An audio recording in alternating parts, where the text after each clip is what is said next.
Ladies and gentlemen, welcome to another Zoom session where we can't go in the field and record stuff, so we're going to talk about recording stuff instead. Today, I'm very excited to have Watson Wu with us. He has worked on a million different uh, projects, but some of the projects that he finds to be most notable and enjoyable are Call of Duty Modern Warfare 2019, Transformers, Mercedes-AMG ad, which we just talked about before we opened up the room, only aired in Canada, but we'll let him talk about that. Sounds like a badass project. And also the Underground Railroad, which is a new show on Amazon Prime Video. Good morning, Watson, or afternoon, where you're at. Good morning and afternoon. For people that don't really know more than what you do today, we're just going to talk a little bit. First, tell us a little bit about how you got started in the sound business.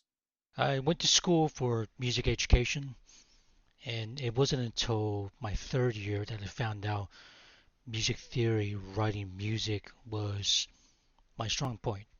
So I started pursuing that and got into writing music. And one of my clients asked me if I could do sound effects as well. So I gave it a shot. I already own gear. I love recording, so it worked out really well. I really enjoyed it, so I kept going. So here I am today, and that's the short version. What year was that? What How long year? ago? Early 2000. I would say Okay, 2001, around there. Yeah, okay. when I really got And into sound effects. today, is that primarily what you do? It is. What It is. or what when you introduce yourself to somebody, what do you tell them you do? Today. Yeah. Uh, Sound effects recorders, sound designer. So I Okay. do design sounds in the studio and do a lot of recordings. Very cool. So, just to give some people an idea of what kind of cool stuff you do, tell us about the AMG spot Okay. and what it was for, and a little bit about what you did on that. Okay. Uh, the AMG spot is titled "Hearing is Believing."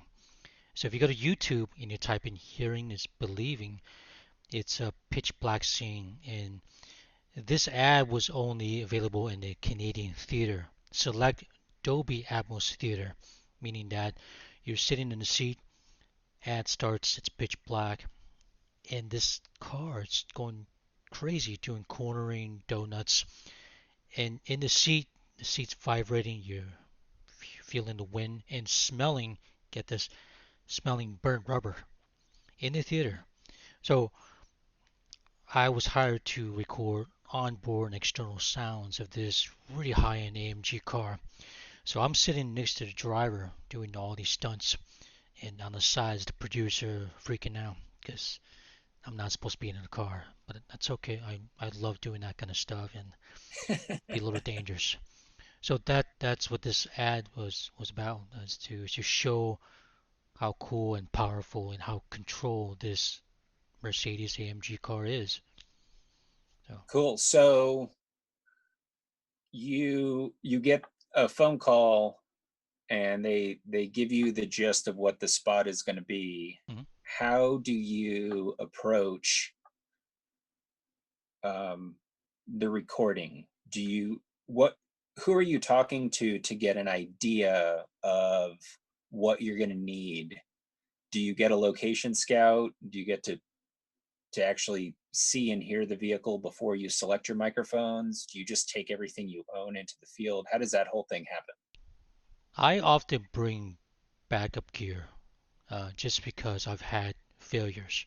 So um, if I needed two mics, I'll bring five. If I need Right. five mics, I just bring as much as I can in my large Pelican cases. So um, this project I'm bringing up, it's because sound is in the foreground. Sound is usually non-existing or in the background. So I love that they said to me, we're hiring you because we want great sounds. And that's what the people can hear in the pitch black theater. So I knew with the stunts I want something really high SPO to take the tire squealing, the loud exhaust. So I brought the high-end DPA mics, some of the Sennheisers, and we had to rent an ambisonic mic at that time so that the driver could do figure eights around the mic. Nice. And I was glad they gave us the official Mercedes test driver, and this guy was so good. Everything we wanted, he did it, and I think his resting heart rate was at 60, and even doing all the donuts, while mine was at maybe 120 beats, his is still at 60. So that's what's great about that project. That's very cool. Thanks. Um, and so was that 1 day, 2 days, That was two something days like? in Vancouver. So we had two racetracks, and first one wasn't as quiet. There were actually some police officers doing car chase training, and they do that once a year, and that was that once a year. So we went to the second track, which was a lot quieter and more space for us to do the stunts. Very cool. So quieter. I love that. Yeah, Uh, yeah. so you record sound effects. Hmm. Talk to me about environment and um, the challenges that people and Mother Nature present when you're out trying to get something very specific. Well, just the sheer fact of trying all the different microphones, the windshield kits. Um, I've narrowed down to a list of maybe I say 30 mics that can narrow down and reject the side and the rear of the unwanted noise. So if it's noisy this way, we might have to stand and face the other way, and hopefully we can do that with the environment. So um, I like to get really close to the subject, and sometimes that's a little dangerous, like the mic Right. right next to the car that's flying by, and it could be as close as a foot. So you're gonna feel it, and hopefully the stand will keep still, or you yourself will stay still. So getting close and get using the right mics, windshield kits will give you great isolated sounds. Right. Yeah. Right. Uh, that's freaking awesome. So, what do you have like a go-to? Like I can tell you for me personally, I have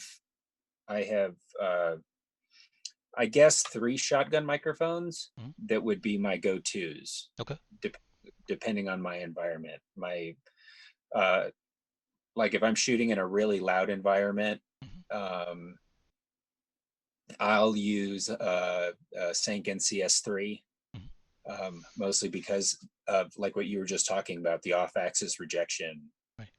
on that mic is really amazing, and it sounds great. A Yeah. 416 because it's a 416, Yeah. and if I'm in a really controlled environment and I'm going for like pretty sound, um, probably a CMIT, Okay. like on a really nice day. Yeah. Yeah. Yeah. Yeah. Yeah. in No in brain. in Nothing. yeah, in a Yeah. perfect working environment.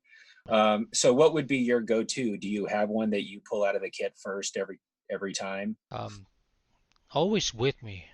It's my Sennheiser 418S, and Oh, nice.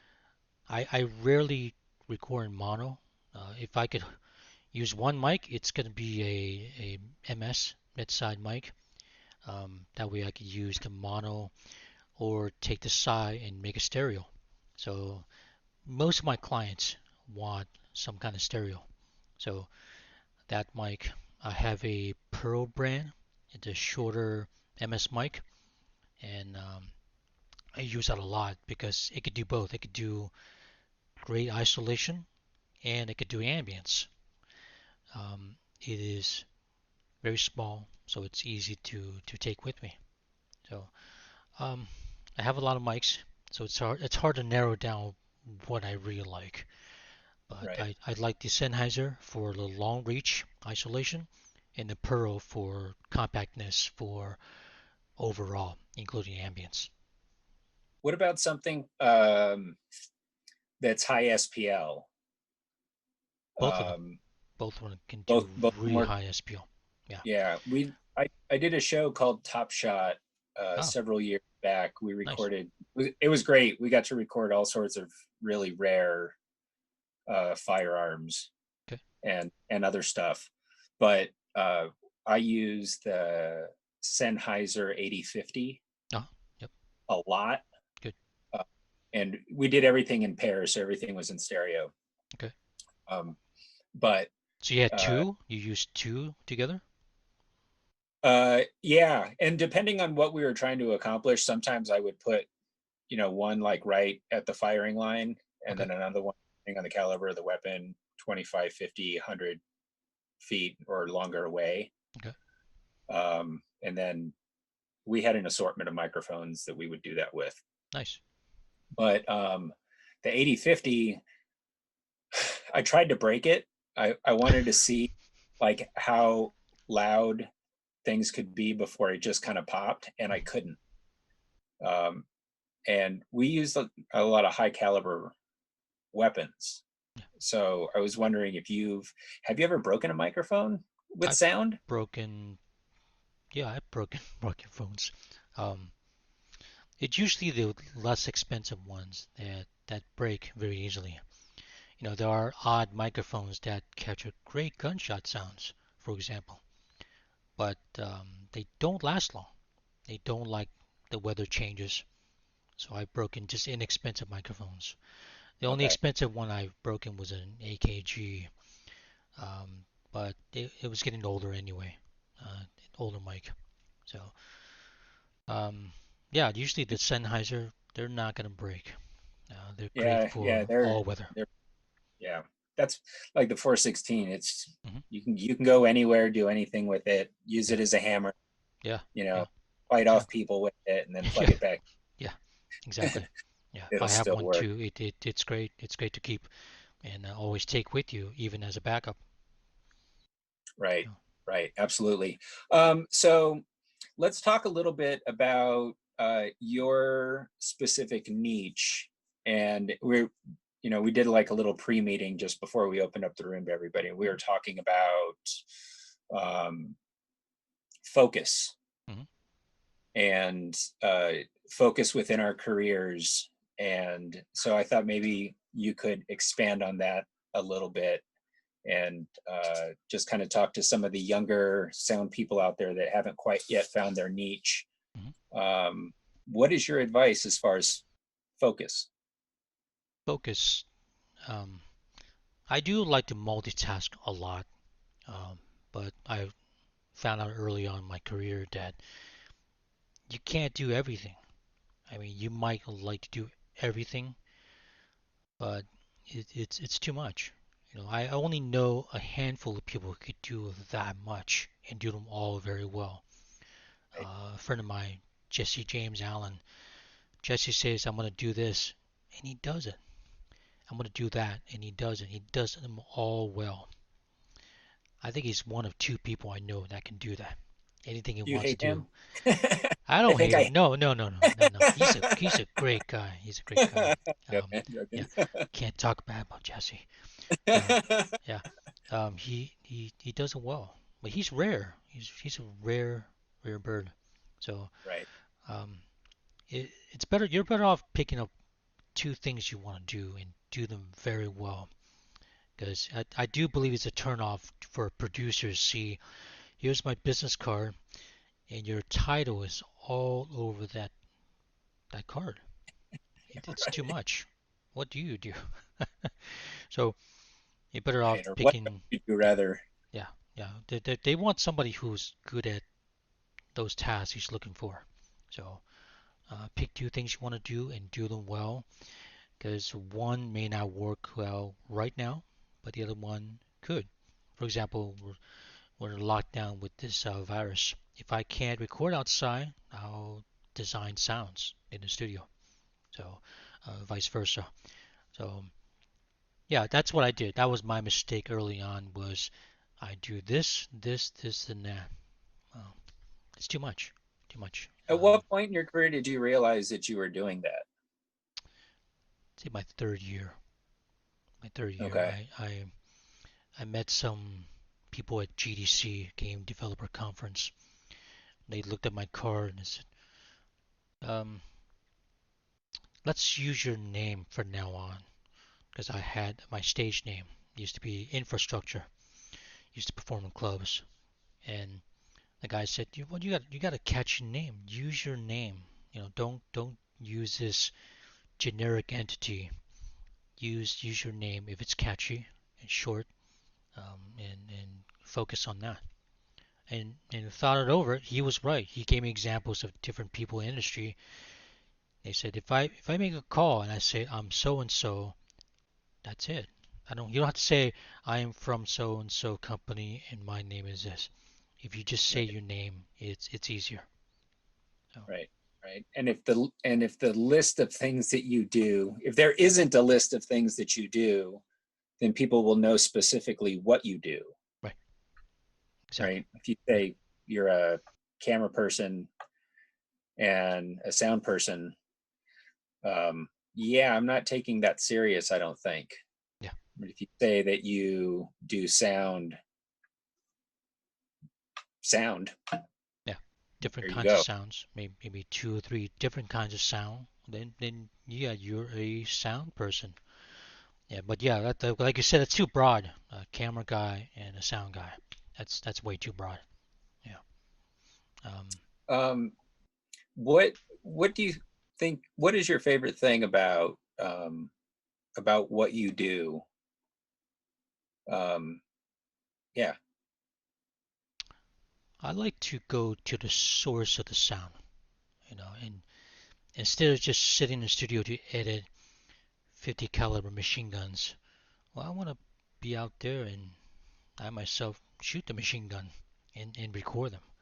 So there's you can't reproduce the power of shooting and capturing the sounds of these things in the studio. I mean, yes, you can hit 18-inch woofers, but you're not gonna replicate the exact feel of being out there and dealing with that firearm. So I like being outside, the fresh air, smell the gunpowder shots, and just capture the sounds.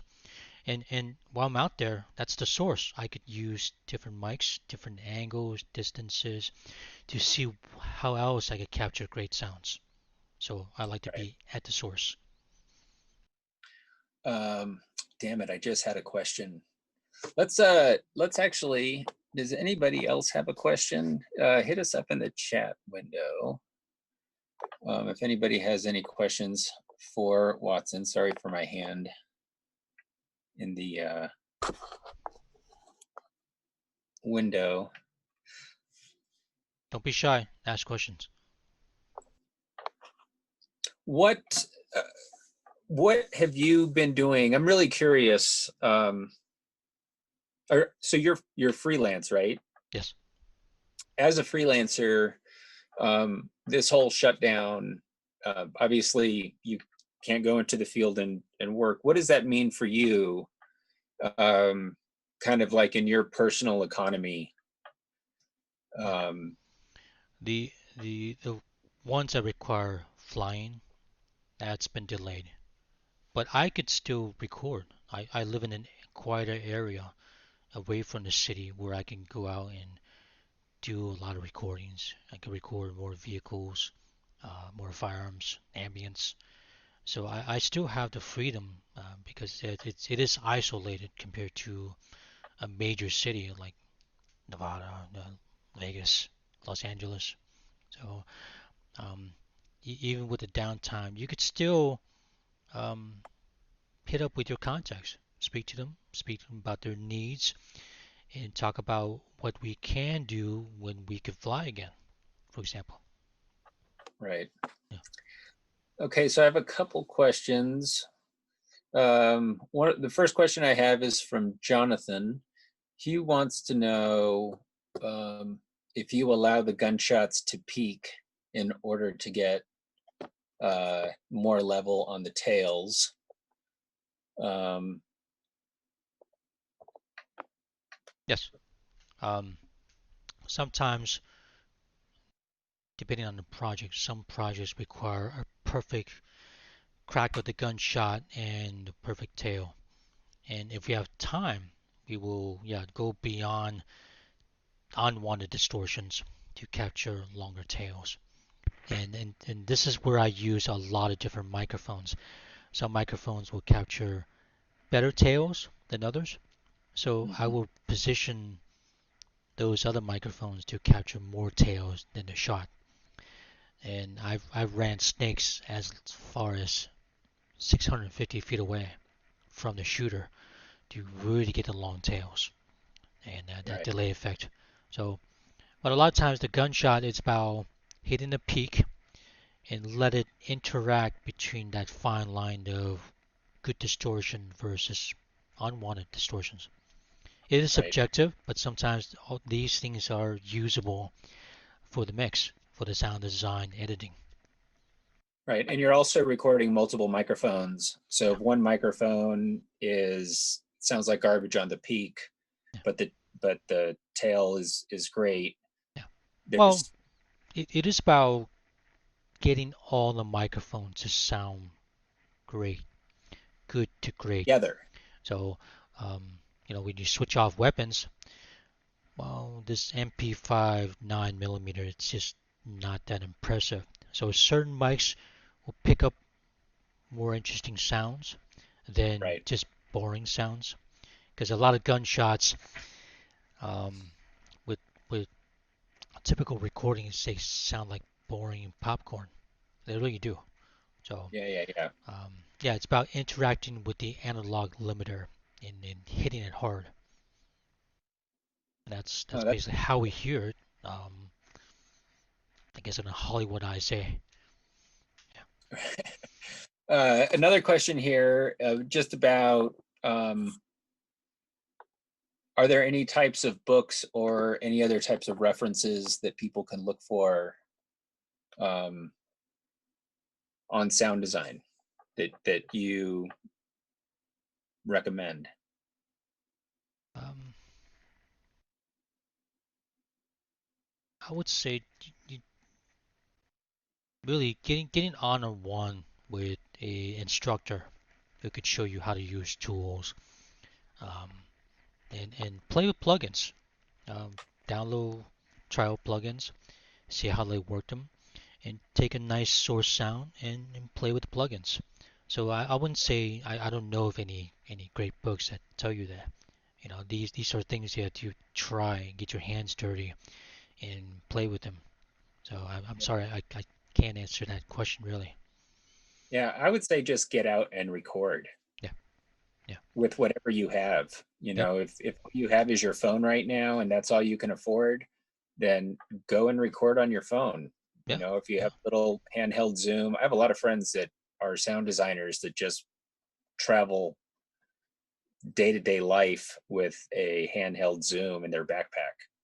that could work. And Yeah, hear and something cool, they stop and record it yeah, and find something to use it for later. yeah, So, yeah. Today we have so much more. They're more affordable than ever.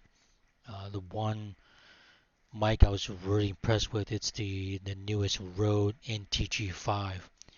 Now you Fernando might be interested. It isolates very well, and it seems to be geared more towards the mid-range. It does well capturing voices, and it has passed all my tests, loud cars, weapons.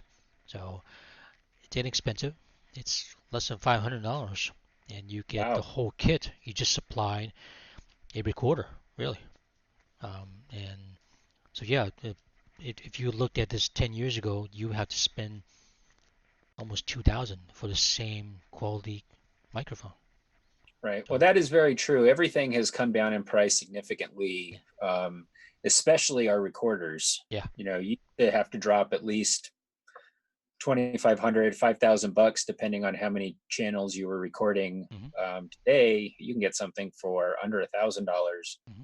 that does 99% of what you might need, depending on what kind of area of the business that you work in. And I love this is a great transition. Um, your recorders, what do you like to use?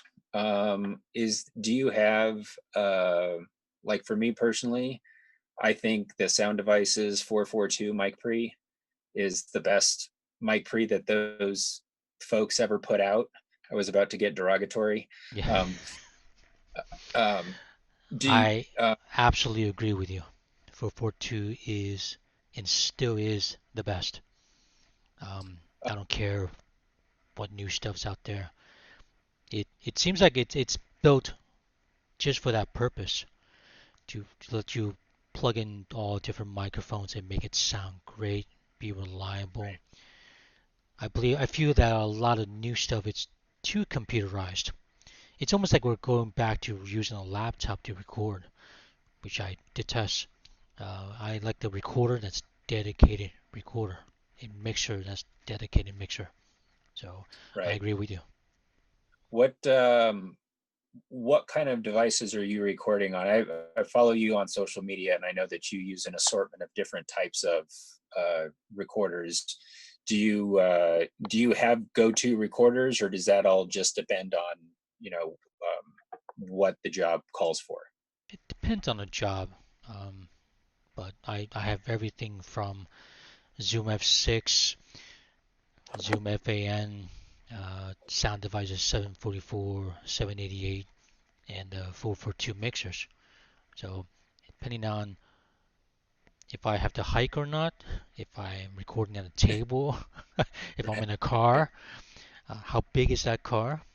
When I was recording a semi truck, oh, there's plenty of room. I could put the recorder next to me.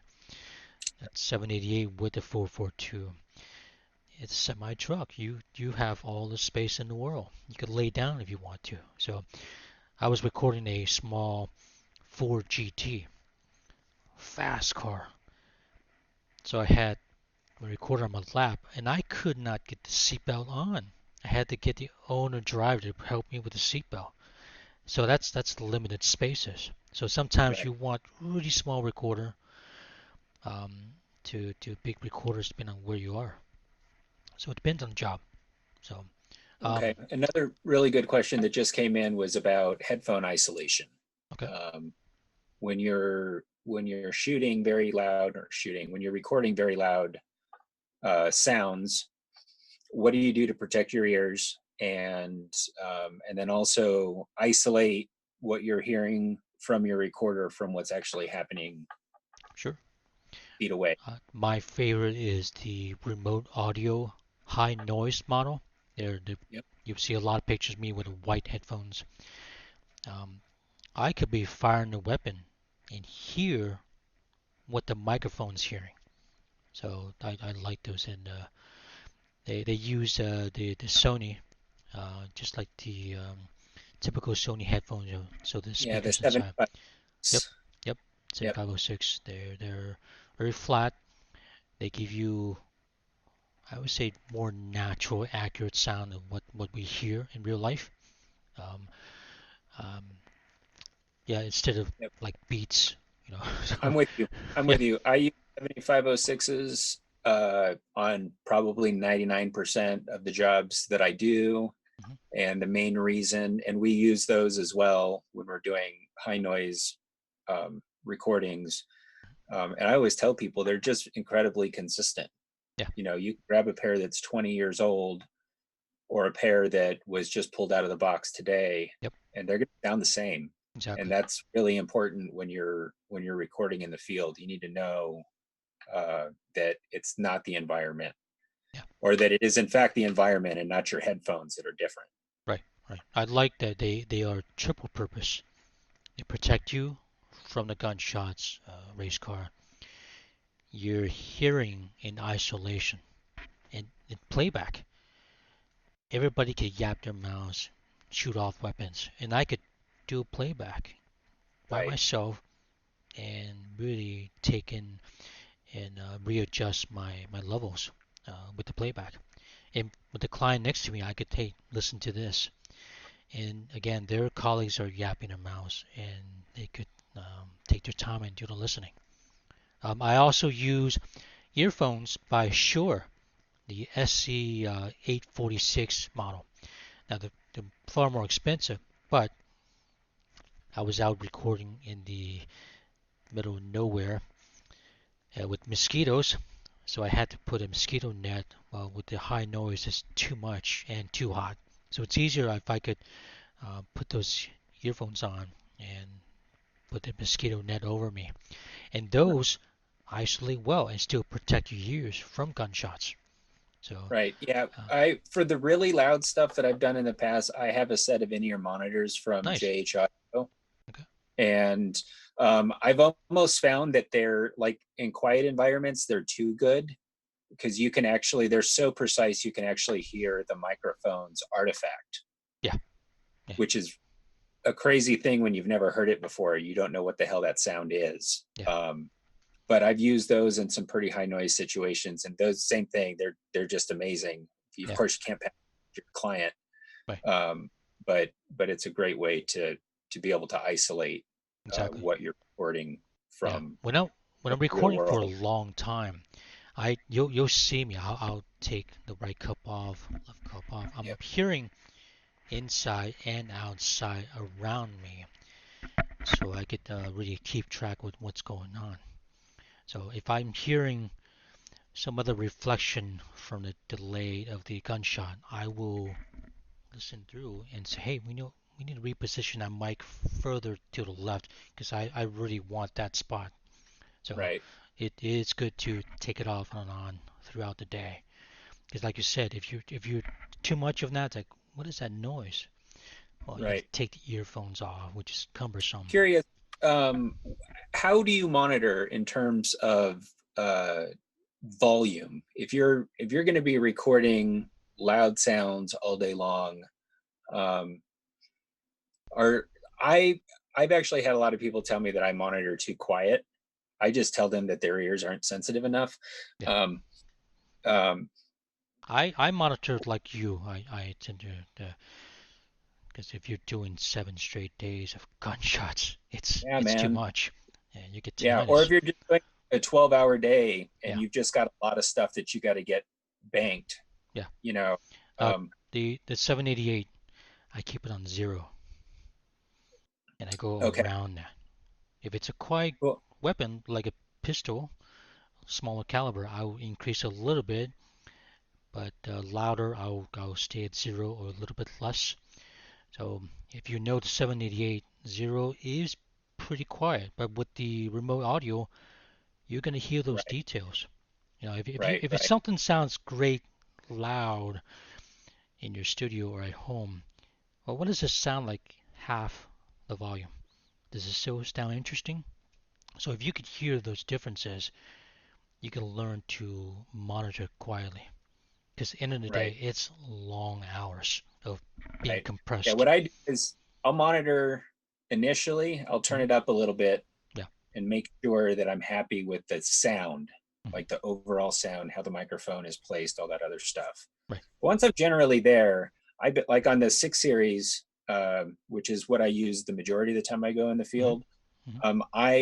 I monitor at -10. Okay. Um, that's normal for me is to on the dial around -10, Okay. and I monitor depending on what it is a little bit quieter sometimes. Yeah. And And you are protecting your ears. You know, a sudden spike. Yeah. You don't have to pull it off like the other people who have it way too loud. Uh, right, right, right. Yeah, and I also find that I'm not as fatigued at the end of the day. hmm. Like I'm not going home. I've had a lot of people say that their ears are ringing, and my ears aren't ringing at the end of the No. day. I'm not No. ever turning it up loud enough to do that kind of damage to myself. So I'm glad to hear that we're kind of on the same boat there, because I find that that is really an important thing Hmm. that young professionals are just like, crank it up. And it's like, no, are you in this for the long haul, or is this just a hobby for you? Yeah. Right? Because I need my ears to be just as good today.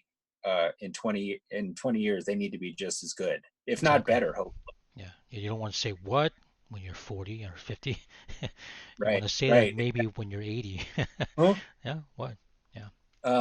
Very cool. Let's see if we have any other questions. Do you have anything that you have? I kind of we've been kind of all over the place, but anything that you uh, care to add? Um, Comments?